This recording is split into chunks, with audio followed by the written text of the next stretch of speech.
Hello and welcome. Welcome to another episode of the Joy Journey podcast. I'm Jillian, here to guide you back to you, hopefully, and back to your natural state of joy. Today, we are talking with one of my mentors and coaches. I've known her since, I think, 2016, not to age us, but it's been a while. And she's just an absolute light. I love her perspective. She has been kind of my money mentor over the years and supported me in the growth of my business from an aligned space. And I think it is so important for us to have these conversations.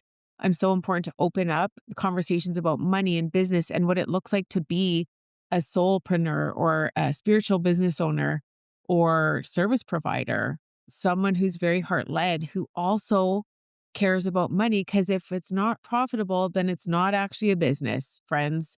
And so I'm hoping to bring this beautiful beam on to support all of you in making profits a priority in your businesses and also honoring that it's okay to have money and want money. And what does it look like to heal our money stories so that more money can be in the hands of those who are really going to do good with it and light up the world together. It gets to be both. So grab your favorite drink, cozy up, get ready to get inspired as we connect with one of my all-time favorite people, Paula Onysko. Enjoy. Hey there, it's Jillian, your guide to all things joy, and this is the Joy Journey podcast. Oh my God. Hello and welcome to the Joy Journey podcast. I am your host, Jillian Shecker, and today I am so excited to introduce you to Paula Onysko. She is a force. She's a force. She's been such a powerful piece in my business and honestly, my personal journey as well. I think I just want to start by sharing a little bit about her.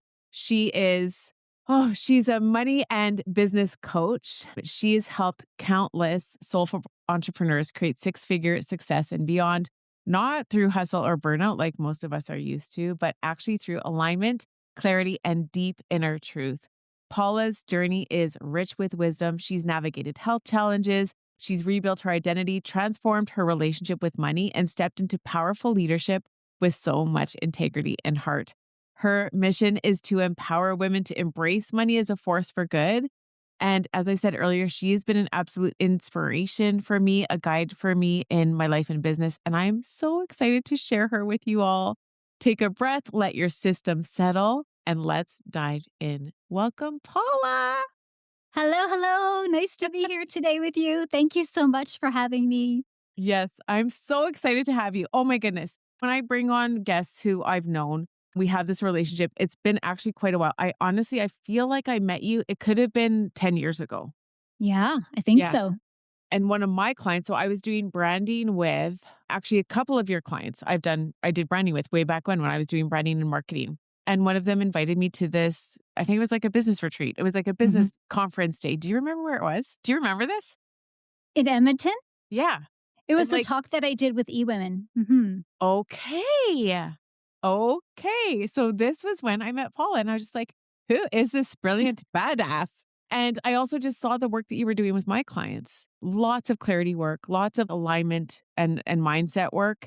And I really watched them skyrocket as well. So I knew that you would be in my life. I just didn't know how. And I didn't know we'd be in each other's lives forever, pretty much. So that was just such an impressive day for me because I really got to feel what it looks like to be empowered with money. And as I've shared on a previous podcast in December, money wasn't something that I really ever considered before. I didn't have really great, examples of what it looks like to be in healthy relationship with money. And so this is a pathway that has been carved out by, guides who are doing the thing. And you're one of those guides. So I'm just so grateful for you. Thank you. Yes, I just believe so much in empowering women with money because we tend to be the natural nurturers of the world. So when you give those people money, they can do so much good in our own life, in our community, and the world at large. Really Yes. important. Yeah. And you've really helped me to shift that, honestly. I think as soulful CEOs and sometimes these more spiritual business owners, we're more focused on that kind of divine feminine energy, more of the Mhm. giving. And what I know to be true, and I know this in your work as well, is actually we need to also be in receiving for this to be in full alignment. Yes, absolutely. The more we have money, the more we can do good. And we have to open to receive it. We have to be the channel, the vessel for that, so that we are not operating as if we don't care about money or we talk poorly about it or it's not important. Imagine income and impact. Imagine creating a movement with so much funds at your disposal that you can do your magic in the world. That's when you get to come alive, when you have money flowing to support you. So, absolutely, money has to be like one of the top priorities when we want to do good in the world. Okay.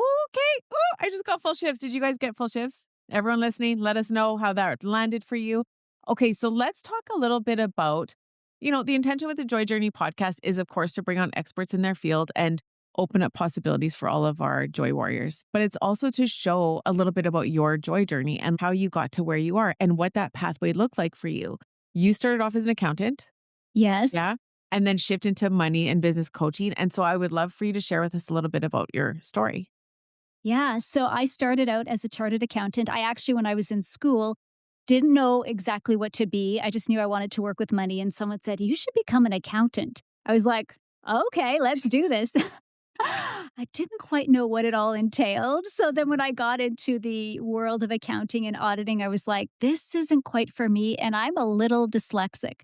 So I just happened to have a beautiful mentor who pulled me into the corporate world, allowed me to do financial reporting. I moved into investor relations, planned investor tours all over the world. It was lovely. But then I encountered some health challenges. And with those health challenges, I had to take a step back and I had to find a much more soulful way to be. Mm. And as I did that for myself, I began to start coaching other women in soulful women's health and empowerment.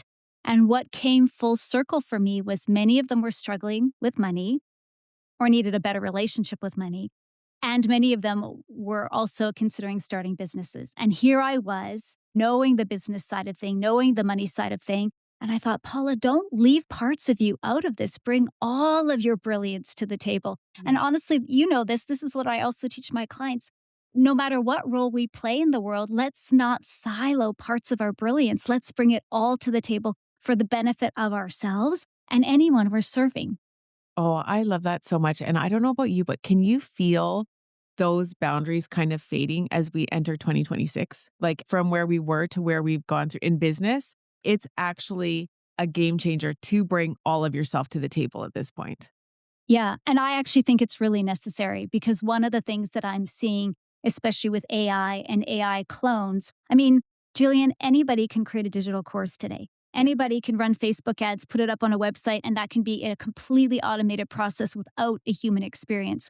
So, us bringing all of us to the table, our brilliance, our authenticity, our integrity, that's actually going to be a superpower for you and I and everybody because live experiences can't be replicated through AI. You holding space for your clients, for their magic, for their joy, for their healing and their vulnerability.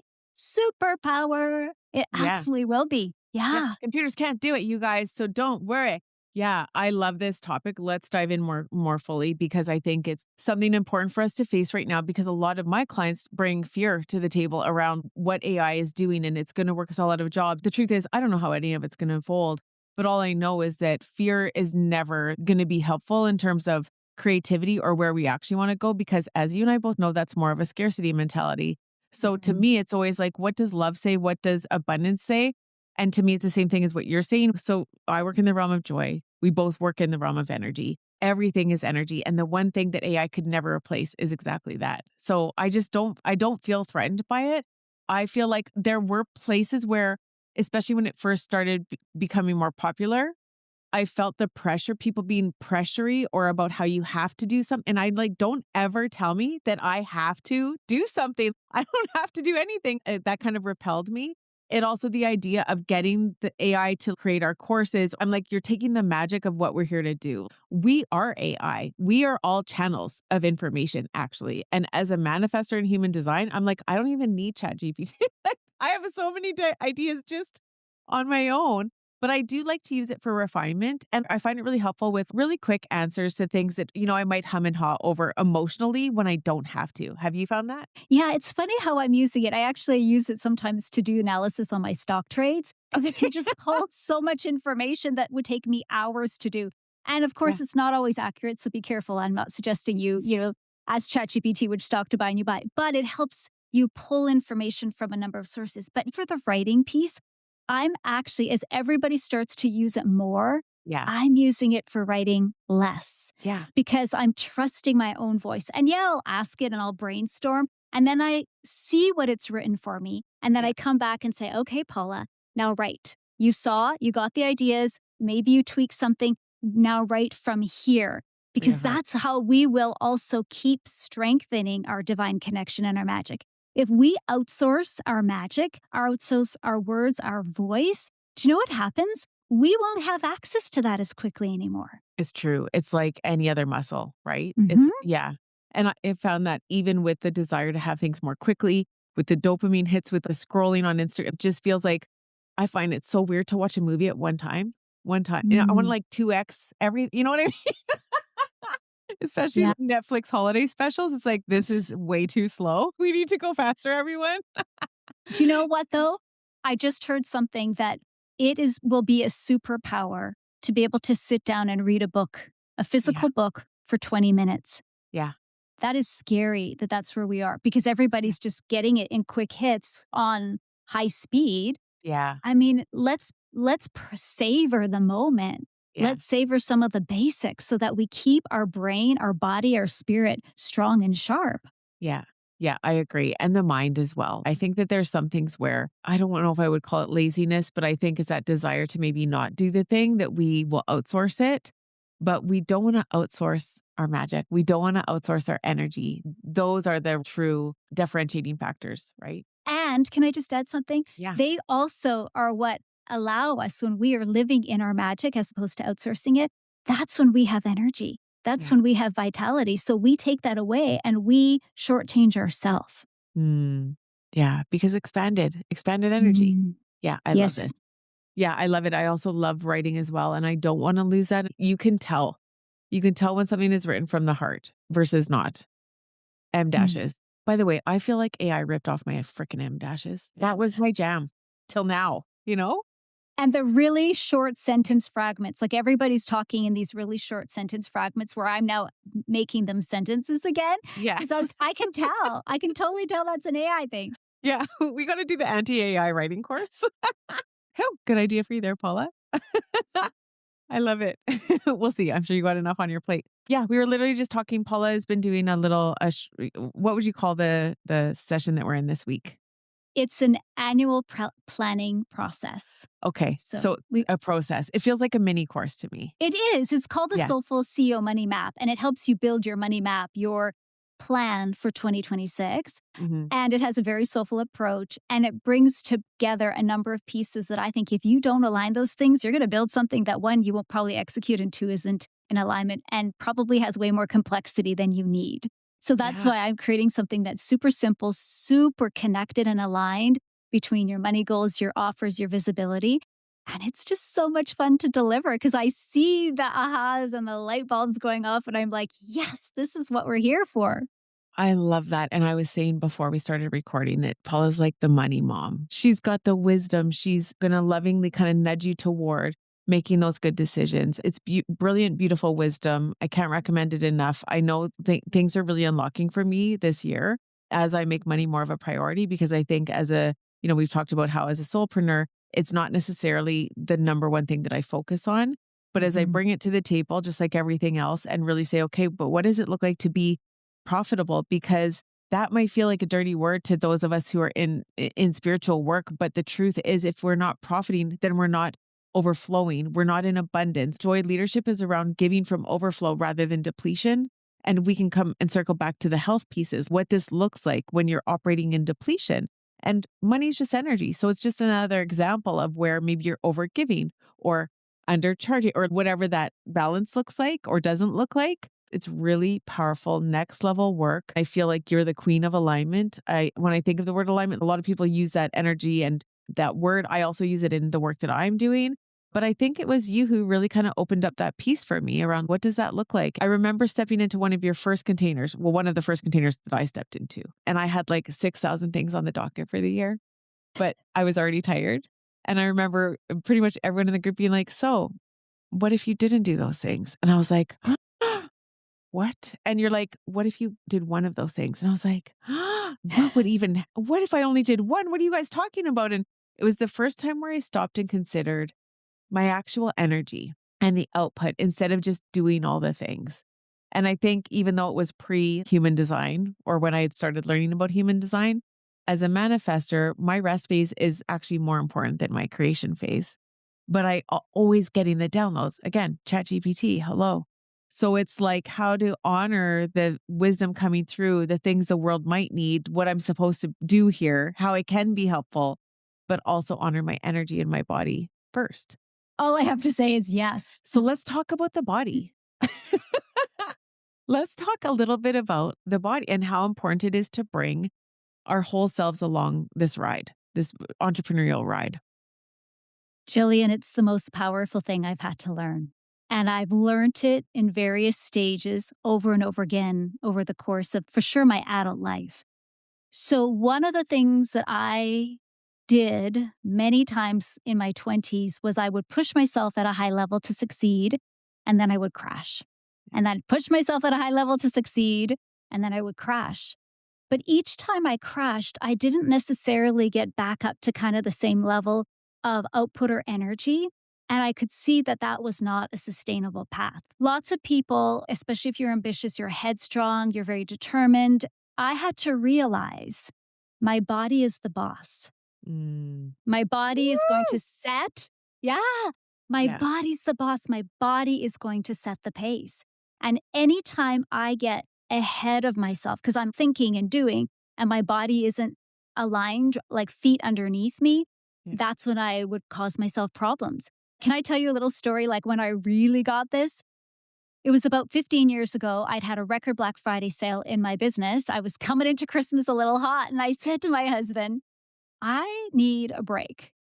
So 2 days later, I'm making my famous rum ball recipes. There are 3 stages. You create the ball, chill it in the freezer, and then you dip it in decadent chocolate. So here I was, made the balls. I'm carrying the pan to the garage where the freezer is. I go down the steps really quickly because my mind is way ahead of where my body is. Miss the bottom step. Pan in the air, pull it to the ground. Balls everywhere. Everywhere.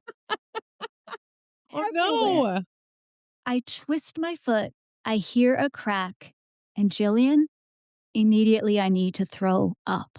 Oh, no. And I knew in that moment, this is not good. So the next day I went to the hospital and Merry Christmas. You have your break. Wow. The problem was that 12 weeks later, that foot was not healing. And I went back to the doctor and he was perplexed. He didn't understand it because it was actually not that big of a fracture. So it was a private coaching client whom I adore.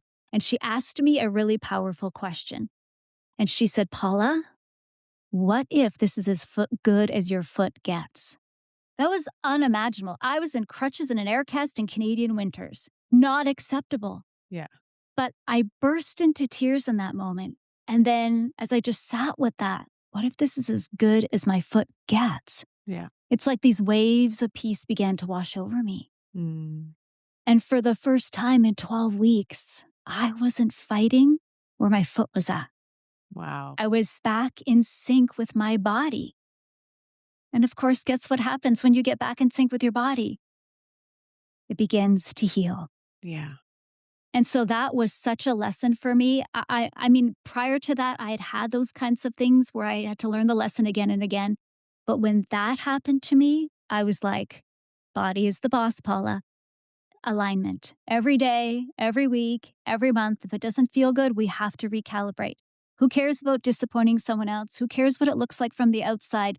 This right here is the only thing you have to pay attention to because it will create your success from a place of ease and better choices and boundaries. Wow. Okay. I love that story. I feel like, I don't know about you, I've had a few instances where I'm reminded of that. Have you had any other little reminders since that break? There's another one that I had, which was around learning to rebuild, and I'm happy to tell that. But just in terms of listening, sometimes I find that I think I can do more than I can, and I have to just pull back. Or I get focused on someone else's need for me, And I can just tell that maybe my anxiety creeps up a little bit. And that is another sign. Anxiety isn't a problem for me. Anxiety is a clue that I'm out of my body and I need to come home. I need to come home Mm. to center. I need to breathe here, find my feet again, and ask myself, okay, from this place, what is a priority? What's important for me to do now? And oftentimes it does mean letting go. What I'm teaching in that weekly planning that we're doing right now for the year is all about saying what are the simple things and not taking on more than you need to, because most entrepreneurs are walking around right now entirely overwhelmed. Mhm. And that's a choice. It's a choice because we're taking on too much. What if we simplified it? What if we listened to our body and did the things really well and deepened our experience and the result we can create? Can I tell you about rebuilding? Yeah, Because it's been my please. theme. Yeah. Interesting. Oh, Let's just clear little whatever throat that chakra was. stuff going Let me tell you about rebuilding, but then let me not be able to tell you about rebuilding. The body's the boss. The body is the boss. Totally. Okay. So that's fascinating. See? Yeah. Okay. This will And all also, make sense. I wanna chime in for 1 second because a part of me is like, "Oh, we can cut that out," but I think it's important to keep it because this is attunement to self. This is Mm, really honoring the body and knowing, okay, when I go to share something, like if I get a tickle in my throat or I start to cough at a certain time when I'm speaking, maybe my truth or whatever this looks like, what's really going on there? And the body does signal us, and there is so much information when we pay attention to it, like how we both were just like, "Oh, okay, interesting." yeah. Yeah. Okay. So rebuilding. A couple of years ago, my daughter and I were just about to go to Guadalajara. She was doing a modeling thing. And 2 days before we were to get on the plane, I developed, or at least it just appeared, this massive Baker's cyst behind my right knee that I just started hobbling with. But I thought, you know what, we're going. I got on Google, found out Doctor what I can Google. do. Exactly. There was no chat GPT yet. So it was Dr. Google. I'm like, okay, Baker cyst, how do you work with this? Yeah. So I got myself on a plane and we actually had an amazing experience. And I got home and you knew that I needed to get it resolved. But by the time, you go to your doctor and then they refer you, it was almost 8 months later that I got in to see the sports medicine doctor. So he was testing how strong I am, and I was on my side and my leg was out, and he said, I'm going to push down, you resist. I was like, okay. And he takes my leg and he's like, slams it to the table. I had no strength. Yeah. And he said, wow, you're weak. Yeah, it just stung. Mm. So I kept myself together, got out of the clinic, got to my car, closed the door, and then I could just feel tears down my face. Jillian, it's not what he said that it was mean or anything like that. At that time, he named the energy of what I had been feeling in a couple of areas of my life. But I wasn't able to name it for myself because I'm a pretty confident person. I'm a pretty strong person. And so weakness was not something that I connected with Right. until he named it. So I drove home, about a 20-minute drive, and I got in the driveway. And by the time I got home, I just took a deep breath and I was like, okay, Paula, you are in rebuild phase because it is not okay for you to feel weak and be living your life from this. Mhm. So I decided that the pathway would be through my physical body. I was going to strengthen my body. I got myself in, I thought I'm going to sign up to go to the gym, all of this stuff. But what I had to realize, and especially for those of us who are ambitious women, who are go-getters, and we find ourselves in this stage of needing to rebuild something, maybe it's because of a loss, a relationship loss, a death of somebody in the family, something business-wise doesn't go well, a health crisis, and you find yourself in a rebuilding stage. If you're ambitious, you want to do that fast, because we're in this instant gratification society. And yet I had to realize, Paula, you got to go slow. You got to go slow and you need to integrate. So when I started, and you can ask my husband because he watched this all, I didn't even start with weights. I started with soup cans. And then I Okay. moved to coconut milk cans because they're a little bit bigger and a little bit heavier. Because here's the thing is that when you are, having to rebuild the body, you don't actually first add weight. What you first do is you stabilize. Right. So the cans were just something to hold on to. So I was learning to stabilize parts of my body as I moved in different planes. if we take that metaphorically into your life, that's what you often have to do. Mhm. Don't add more weight. We're actually carrying enough weight. Take the weight off. Ooh, Stabilize. I love this. Yeah, I take the love this. weight off and stabilize. Mhm. And then you can start, as you gain strength, as you integrate that strength, then you can start to add weight again. Mhm. Mhm. But when you start to strengthen the body, there's a whole bunch of things that are going to come along for the ride. And my voice was one of them. Right.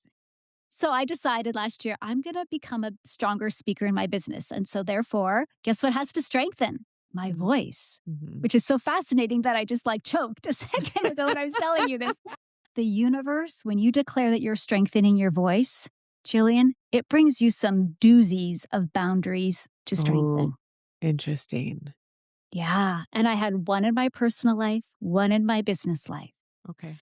And the thing that I want everybody to know about boundaries, because I really had to find my way with this, is so often people think a boundary is pushing against someone else, Right. right? No, a boundary is opening up a space for you to honor and protect something for you. Yeah. Your health, your peace, your money, your time, your energy, your brilliance. And the other person might experience it as pushing because they're not used to that. And it is really uncomfortable to hold that boundary. And it's necessary. Yeah. Yeah. So necessary. Yeah. Oh, I love it. Yeah, I really love that. For everybody who's listening, the question that I have is, what if for the next year you focused on rebuilding? Mhm.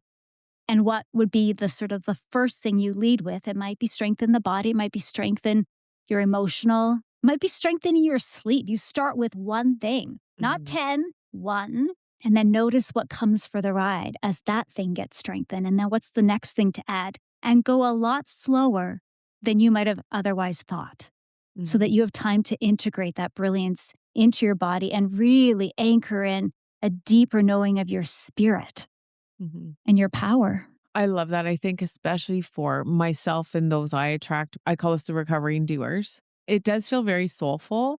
I always joke about how my joy work sometimes pulls me out of joy because I love what I do so much. It's very easy to overdo. And so typically for my goals, it's not, I don't put the business goals first. Those are easy.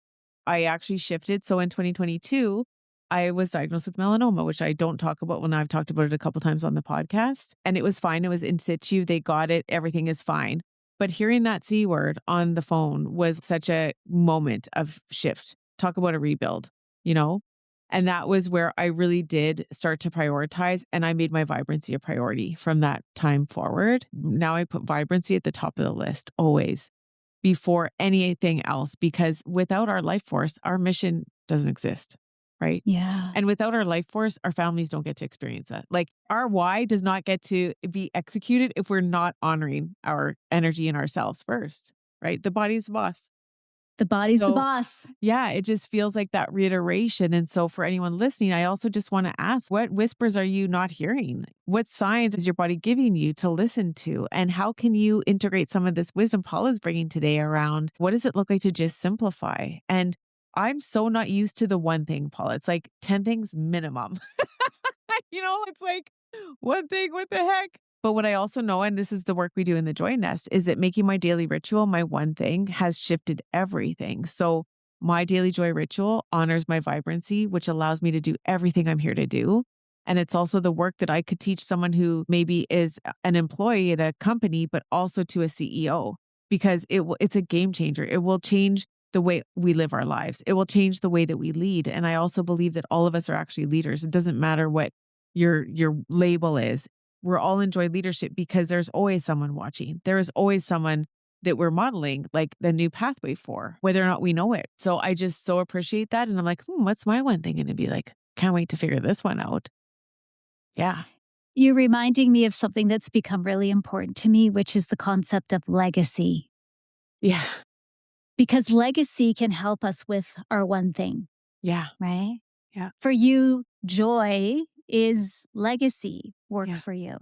And when we can know that and we can anchor that in, and we prioritize our connection to that, then yes, we have capacity to do many more things. I think that's what happens is the one thing gives us the capacity, the overflow to do all of those other things. But if Mhm. we are feeling maxed out on all the things, we have to come back to the one thing that helps. And sometimes it means cutting, some of those other things out, at least for now, till we rebuild capacity. And Mhm. that's where that concept of rebuild comes in again. Yeah. Super powerful. Yeah. So powerful. And I love your idea around doing less because I think we do have this idea that in order to have more, we need to do more. This past year, I pulled a card last solstice and I'm friggin' doing it again this year. Same vibe is work less, attract more. And Mhm. I mean, this past year, I've been working more lately just to get set up for a new year with new systems and this level of depth of expansion that feels really powerful. But through the summer, I really took quite a lot of time because we moved homes. I attracted my dream home the year I worked less, and I was in some burnout at the beginning of the year last year in January. I find January, I'm taking the hint from the universe. I'm no longer launching things in January. Like, no, it's time to rest. Like, it's dark. There's hardly any light. Just chill. Eat the bonbons, chill out a little, right? That's like this past year, I decided and I made a note from the previous year that I would not run a program in the summer. Because always I ran a program in the summer. And I thought, what am I doing? I want to be out at the lake, floating on the water, staring at the blue sky. I do not want to be running a program. I love my programs, but that's not the time for me to be doing it. Because then what happened is in the previous years when I ran a program in the summer, I came into the fall, which naturally should be an uptick in my business, and I was feeling depleted. Right. This year, I took the summer, had a beautiful summer, and I came into the fall with energy and excitement and clarity. Yeah. That's so valuable when we honor. So if January feels like a time that you cocoon and you go into winter and you winter, Yeah. why not? Yeah. Yeah. Imagine what comes out the other side of that. Yeah, I love this. It feels like the body's the boss, but the spirit is also our greatest voice, right? It's Mhm. what do we desire at the base level as these soulful CEOs? What do we actually desire to experience and then build the business from this place? Yeah, and I want to clarify something. When I say body is the boss, that's not the absence of energy or spirit, Yeah, because I feel energy and spirit in my body, right? right. My Woo! intuition I my just got it. intuition sits right here, right over here. Right. So I'll often say when I'm talking with a client, okay, I'm hearing, and I actually motion this because it's right here. Yeah. So that's not the absence, it's the integration of them. I just am somebody who is so sensitive in my body, and sometimes that's a curse. Mm, But it's also a blessing when I understand the sensitivity, the attunement that my body has is right. wisdom. It's Yes. not a curse, it's wisdom. Yeah, and it's listening to the spirit through the body. It's those spirit Right. messages through the body. Okay, that's such a good clarification. That's amazing. That's the intuition, right? That's how we do it. I'm excited. I feel like this is the year for me where I was telling my husband the other day, I feel like I'm having inner child healing. This home, this forest, this stage of my life feels like I've integrated my inner child and I'm taking care of her now. And I feel like from this place, I get to experience the next level of my business from a place of safety and inner Mm. sturdiness. That is the foundation now. And I think it's actually what we focus on. What does it look like to build? What does it look like to make the foundation of our work safety and sturdiness and this deep rooted groundedness instead of potentially that proving energy or the grasping energy or the needing of sales or the money to be like this reflection of our worth or value. And instead, it's no, I get to experience all of this because I'm so grounded in my purpose and truly honoring myself and my vibrancy at the deepest level. I love your word safety. Mhm. I actually think it's part of the reason some people push money away Mm, is because they don't have a relationship of safety with money. So if we can claim that as a quality that we're building in ourselves to be safe within ourselves, to be safe in our relationships and attract and nurture relationships where we feel safe, we likely will open up the energy for money to have a similar quality over time. yeah. Yes. Okay. And Yeah. Paula, I'm celebrating this with you right now because literally I've been working with you on and off for the past 10 years. So what I really feel, and I know that I'm here to share these, it feels like codes is joyful abundance. It's this idea that joy is actually currency. And I speak a lot about joy. We both know joy requires us to feel all of the feelings. We can't just bypass and experience the joy. It's like this deep, soulful expression. But joy is actually who we are. And I believe that abundance is actually who we are as well. Mhm. And so making joy our priority and our vibrancy and honoring ourselves in the body in all aspects feels like it unlocks prosperity. Like it, Absolutely. what I learned this summer, particularly, which now I'm like, oh, I figured it out, guys. It's all good. Just be in your joy. Just you'll be very rich if you just can focus on raising your vibration and being in your joy. But even moving into this space and not even focusing on the business this summer, being in so much joy in the land and the home and tending to it all. And then there was a day when I was like, should I be working more? Should I? Wait a minute. Maybe I need to focus on the business a little bit. Within 2 days, I had 2 full paying facilitators come through. And then I was like, Amazing. nope, I'm good. And I wasn't even sharing about it. So it really just showed me what I know to be true, which is energy is actually everything. And that when we're tending to our frequency, and I would say 2026 is frequency focused. And I know you're in this work as well. This is your work. We just do it differently, but it's when I tend to myself, when I honor my spirit, body, mind, heart, soul, all of it, and I come to it from a place of this essence of safety and being like, no, this is my legacy. This is the frequency I'm here to bring into the world. And then you just know it's all coming. It's a level of abundance, prosperity, and now I know I'm working on the profit this year. It's so easeful. Mhm. It's so opposite of what we think in our humanness it is, I'm finding. Yes. Yes. So notice that the word abundance has the word dance in it, Ooh, I like that. right? And when I remember that, that connects joy and abundance together. Can we dance more? Dance bringing joy. I really believe we have to, you saw this in the little journey that I'm doing this week. I really believe it's the balance of masculine and feminine because some people will just want to be in manifesting energy, but then they'll be in winging it energy and they won't apply the systems and the structures that are going to help their business really thrive and grow and be able to add team, right? You can't add team if you're winging it. You can't add more volume in winging energy. Eventually, you start to see the breaks in Right. that. So when we want flow, we need to give structure to the flow. Think river. Banks are what cause the river to have flow. If you took the way the river banks, that water is just going everywhere. You're not going to experience this beautiful stream of flow. Yeah. So the same is true in our business. And I feel like you spending time just connecting to your land, to your forest, gave you that so that you could then pour into the Mhm. business. Yeah. And it's about seasons, you know? Seasons in the year and then seasons in our life where sometimes we have to go in and cocoon. That's what we are being called to do. And then we come out brighter, stronger, healthier, and we're ready to rock it. And then we have something that maybe brings us down and then we're in rebuild phase, you know? And Yeah. so if we allow ourselves these seasons without judging them, and we're always just attuned to, okay, what season am I in? And what do I need in this season? Mhm. We will always be connected to the flow of abundance because you and I both know there is always more abundance coming. There Yeah. isn't a fixed amount of abundance. Yeah. And that gives us the permission to maybe stop doing a program that doesn't work or be okay when a client beautifully completes and it's like, no problem. There's more abundance always coming. Yeah. Ooh, I love that. You are the queen of a bun dance. Never think of it as the same again. Okay, so let's talk money, okay? Because I love your perspective and I agree. I can't just be in the forest dancing. I need to also be mindful of the structure and the clarity. And clear is a word that came through for this year, as well as prosperity, actually being profit focused, or else what are we even doing here if it's not, because it needs to be sustainable. So Right. I would love to hear from you. Talk us through what it looks like to prioritize our relationship with money so that we can be honoring the masculine and feminine and bring our magic to the world in a profitable way. Every business needs money. You don't get away from that. And so our work is to empower a stronger, more loving, more expansive relationship with money so that we're prioritizing it. It is our job, I think, as adults, is to look at the money story that we have and make sure that it is synced up with what we want to do in the world.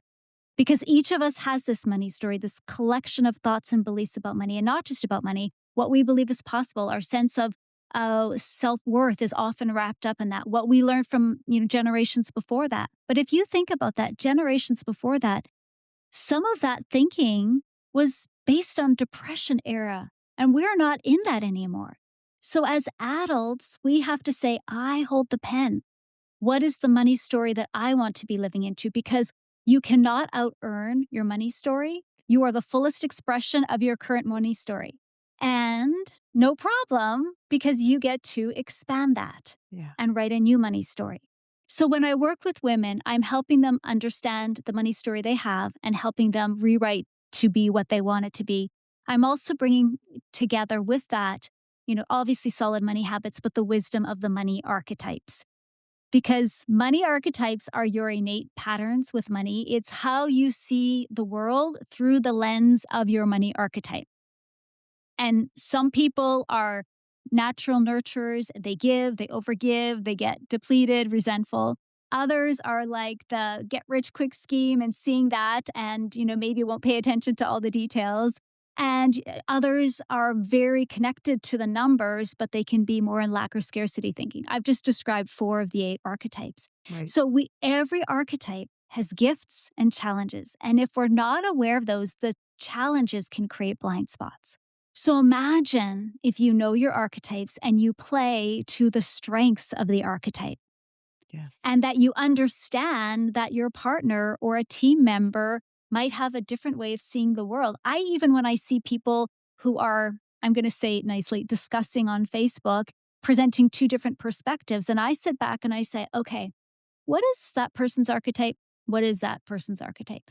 And oftentimes they're just coming at it from 2 different archetypes. It's Right. not that one is right or wrong. I might have my preference for one argument more than the other because I align more with that archetype, but they're both presenting valid perspectives. They're just seeing it from a different perspective. Right. So the work with money is foundational. And here's why it's really important for entrepreneurs. Your money story will show up everywhere. Yes, it's true. It will show up in your pricing. It will show up in what you believe is possible, the money goals you set or don't set, the systems you create or don't create, the visibility that you allow yourself or don't allow yourself. All of it is connected into your money story. Mhm. That's why it's so powerful and important to do this work. I love it. I often have Paula come in to teach our facilitators the money archetypes. I love it so much. I'm now studying the money archetypes. I just feel like it is such a powerful piece of where these beliefs stem from, and then seeing we actually have so much more power than we think. And we are deliberate designers of our lives. We are the co-creators. So it's seeing what is no longer working and then knowing like it doesn't get to have power over you anymore. We get to shift this. One of the big relationships with money that you helped me with was seeing myself as a wealth builder, actually, as a wealth builder, because I had this belief that I was bad with money. Well, where does that come from? And what a shitty story to tell myself, like actually to even shift into like, I'm a wealth builder helped me to shift not only my beliefs, but also my actions around money. And I find I still dip like in and out. And this is a year where I'm really wanting to unlock this piece because I also think I'm here to bring that joyful, abundant, those codes to those who are ready for it in a way that only I can do. But first I have to walk that walk, which to me, the most powerful legacy is for us to just actually walk out our wisdom, being wisdom walkers, doing it. It actually allows for people to see how it's done. And we are carving those pathways. And it's not necessarily always like on a stage or in a course or teaching it. It's literally just doing it that is so powerful. And for any of those listening, it's the more that you're able to see what's holding you back and move through it and create a new pathway for yourself, the more healing you're doing for not only the lineage behind you, but also for those coming as well. Yes. Can I just comment on wealth building? Yeah. Because Jillian, when I speak, that's one of the questions I ask. I ask the room, which is typically women, to raise their hands if they consider themselves a wealth builder. Ooh.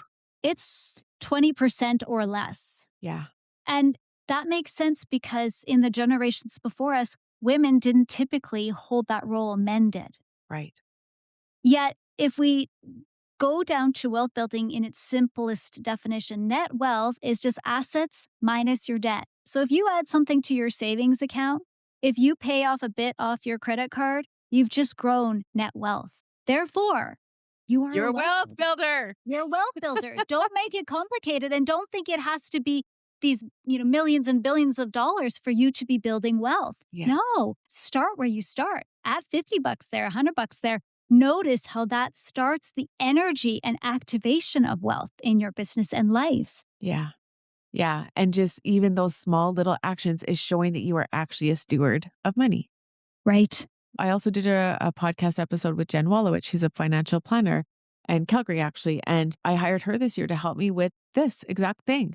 Because as I share on the podcast, I really wasn't that great. There was still that story that was blocking my way. And what I realized is it's just about learning. All we really need to do is learn a new way, be willing to learn, be open to a new way, right?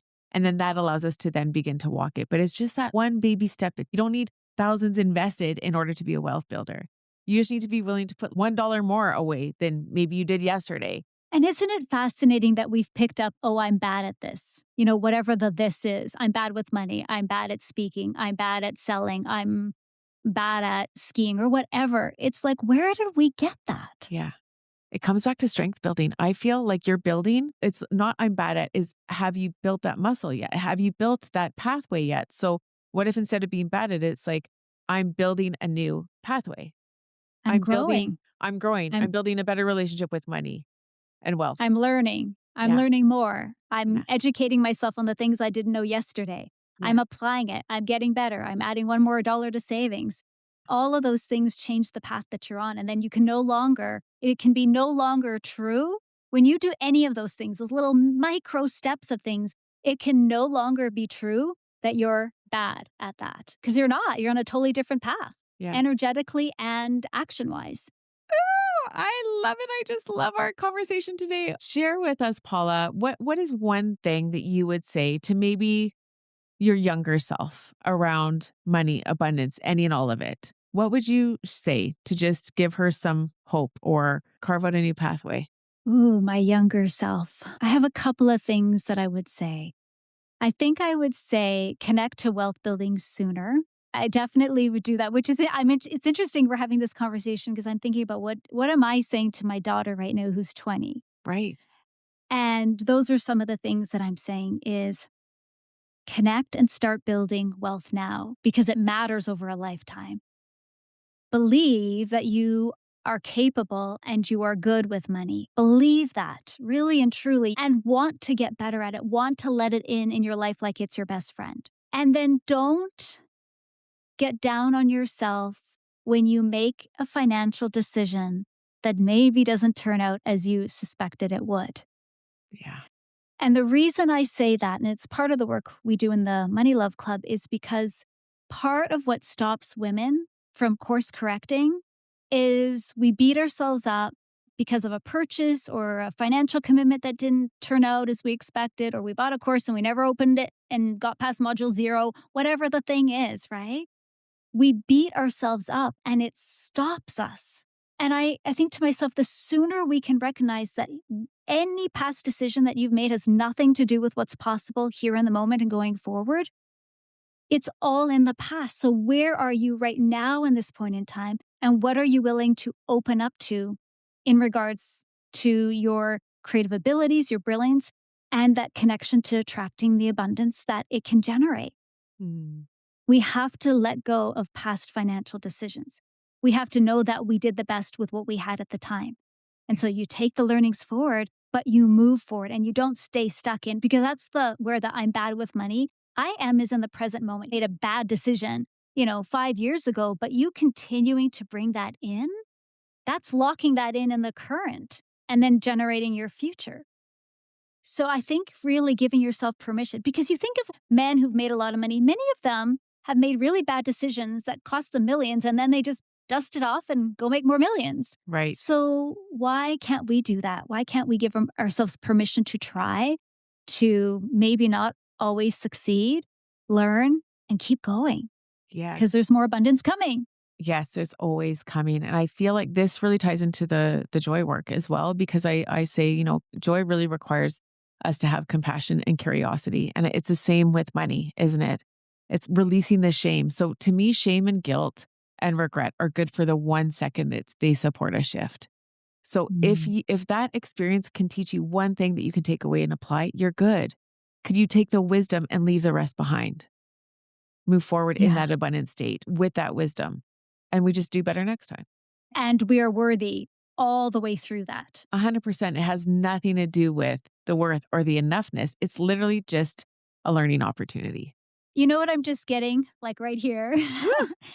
How important it is to be in circles that keep reminding you of these concepts, like your joy nest, so that people can move quicker, so that Yeah. they don't stay in those patterns and places where they're suffering when they don't need to. And it's so optional that Yeah. we can just be like, okay, got it done next. Yes. 100%, Paula. And your groups too. Okay. Tell all the people about all the Paula magic that they can experience. Share with us kind of like what you've got going. I will also link everything in the show notes, but if you can share where to find more of you, what you maybe got coming up that people could have a look at, I would love to just give you that opportunity to share. Yeah, so you can find me everywhere just looking at my name. My handle is often my name, Paula Onysko. My website, paulaonysko.com. I do a lot of my work is private coaching, and then I run through the year select groups. So the one that I love to run is the Money Love Club, where we are strengthening your relationship with money. It's probably the most profound money program that I teach. And then I sprinkle in various other programs that are about, really dialing in your offer. And then I've got the Power Flow membership, which is all about helping you get things done in your business with ease, flow, and fun. So we have an Align and Tap and a Focus and Flow that are part of that Power Flow membership. If you want to get a hold of me, you can reach out to me through contact@paulaonysko.com. And if you're interested in EFT tapping as it relates to money, I have a freebie that you can sign up for. It's paulaonysko.com/tapping. And there's 3 tapping scripts that can help you open to more money, really allow yourself to shine in your brilliance and not be so worried about what everybody else thinks. Yes, I love it. Paula, thank you. You are an absolute gift. I'm so grateful for you, your wisdom, all of the light that you bring into the world. You make the world an absolutely better place. And I'm just so excited for what this year gets to bring for all of us. Let's make it about frequency. I love that message that you shared. Yes. Okay. Let's do it. Okay. So much love. And I would love to have you back sometime soon. Thank you. Thank you so much.